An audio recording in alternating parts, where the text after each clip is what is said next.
Hola, mi nombre es Karen Natalia Fraguas, soy la personera del Colegio Ariel David y hoy vamos a hablar acerca del plagio. Hoy en día el plagio es una problemática a nivel mundial que afecta a los derechos de autor. La tecnología y el acceso a Internet hacen fáciles este hecho, ya que se facilita buscar en la web cualquier información y copiarla y pegarla.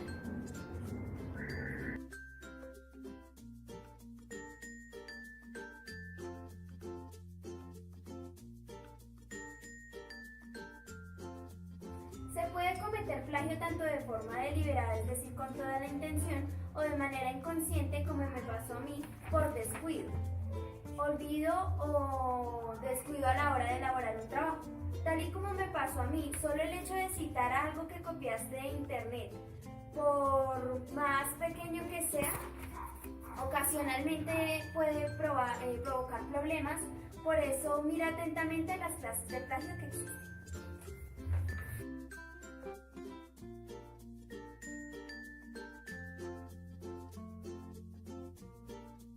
Autoplagio. Copiar de nuevo un trabajo ya presentado y hacerlo parecer diferente cambiándole palabras. Falsa autoría es cuando se nombra en el trabajo a alguien que no ha participado en su elaboración o pagarle a alguien para que lo realice por mí.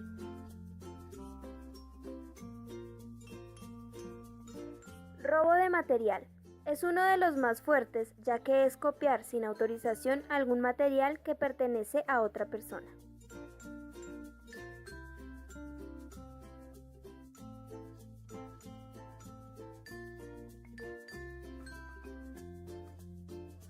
Copiar y pegar. Es el más común de todos, se da cuando copiamos un texto o un fragmento de otro trabajo y lo añadimos al nuestro sin citarlo adecuadamente.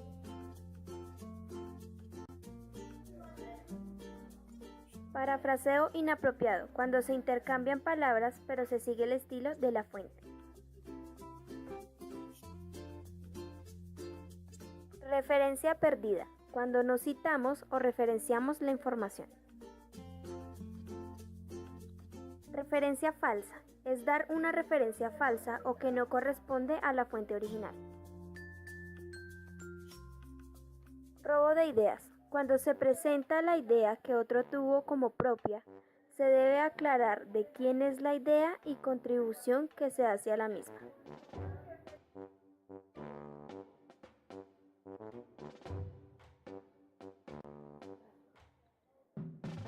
Intencional. Cuando tienes la intención plena de copiar y pegar, se convierte en un serio problema, ya que razonaste y sabías lo que querías hacer.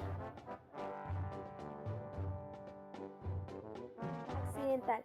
Se puede cometer plagio de manera accidental al olvidar referenciar o citar, o cuando se parafrasea al no entender muy bien el tema, así que queda muy similar al original.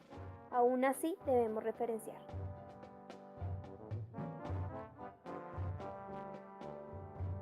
Un caso famoso de plagio es el del ex viceministro Guillermo Reyes y su tesis doctoral. Su tesis contiene más de una vicentena de plagios. Reyes utilizó y dio como suyos textos de otros autores sin reconocer la autoría ajena. Esto le valió un gran escándalo político, además del desprestigio y la pérdida de su cargo para registrador nacional. Hasta hoy no se ha hecho nada legalmente en contra de Guillermo Reyes, y él sigue afirmando que no hizo plagio. Las normas de citación también son muy sencillas. Mira, básicamente hay dos tipos. 1. Menos de 40 palabras. Estas se escriben en el texto entre comillas seguido de la cita. Y 2. De más de 40 palabras. Estas se escriben en párrafo aparte sin comillas. Pero es muy tedioso. ¿Contar 40 palabras? Claro que no. En Word subrayas la cita y en la parte inferior izquierda te aparecerá el número de palabras subrayadas del total del texto. ¡Wow! ¡Qué fácil! No lo sabía.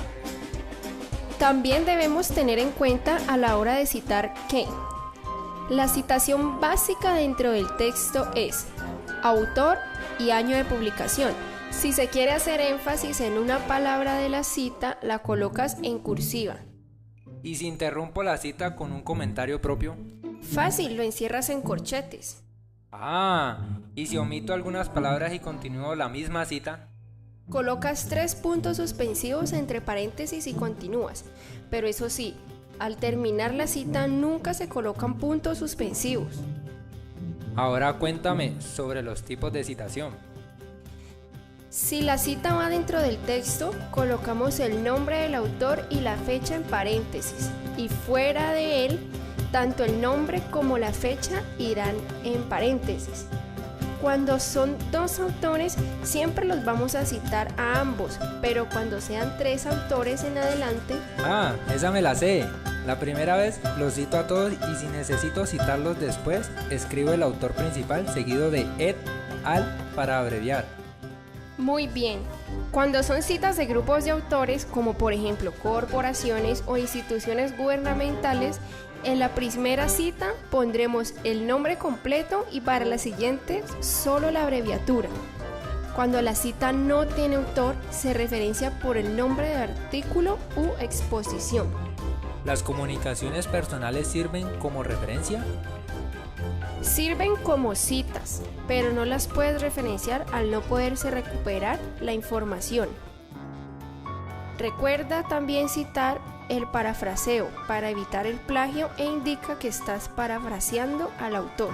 Ah, ok. Ya que repasamos las normas y tipos de citación, ahora repasemos la lista de referencias. Genial. Primordialmente, no incluyas referencias que no utilizaste. Las referencias van en orden alfabético.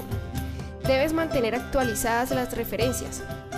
A veces pasa que hay varias citas del mismo autor, entonces iniciamos por la más antigua. Los grupos de autores se citan con nombre completo y el autor anónimo se referencia por título de publicación o artículo. ¿Y cuáles son las normas de referencia? Las referencias más utilizadas por nosotros los estudiantes son los libros, los capítulos de libros, los artículos, los textos en línea y en ocasiones las películas. Entonces, para citar un libro colocaremos el apellido del autor, la inicial del primer nombre, el año entre paréntesis, título del trabajo, el lugar, o sea, el país, y por último la editorial. Si es un libro recuperado en línea, Se agrega al final recuperado de 2 puntos seguidos y la dirección web. Para un capítulo del libro colocamos el autor o los autores, el año entre paréntesis, el título del capítulo del libro, los nombres de los editores, entre paréntesis la abreviación ed, título del libro, entre paréntesis las páginas y después el lugar, que es la ciudad o el país, y la editorial. De igual manera, si se recuperó en línea, se agrega al final la dirección web. para referenciar artículos, ¿cómo es? Colocamos el autor o los autores, de nuevo el año entre paréntesis, después el título del artículo, después el título de la publicación, el número de la edición y las páginas que utilizamos. ¿Y para textos en línea? Para textos en línea colocamos el nombre de los autores o autor, la fecha de la publicación, el título del capítulo, el título de la publicación y al final recuperado de y la dirección web. ¿Y si es video o película? Entonces anotamos productor, director, entre paréntesis el año, el título de la película, entre corchetes indicamos que es una película, el país de origen de la película y en qué estudio fue realizada. ¡Listo! Ahora tengo todas las herramientas básicas para presentar trabajos con mejor calidad. Ahora, las consecuencias del plagiar. Las consecuencias de ser plagio en Colombia, donde la legislación define el plagio como un delito en la Ley 1032 del 2006, declara una sanción máxima de 8 años a este delito. En otro caso, podría asumir la multa de 26 salarios mínimos legales vigentes, que equivalen a más de 14 millones de pesos. Lo menos grave sería el antecedente penal que le afectaría a la hora de hacer una entrevista laboral o un crédito bancario.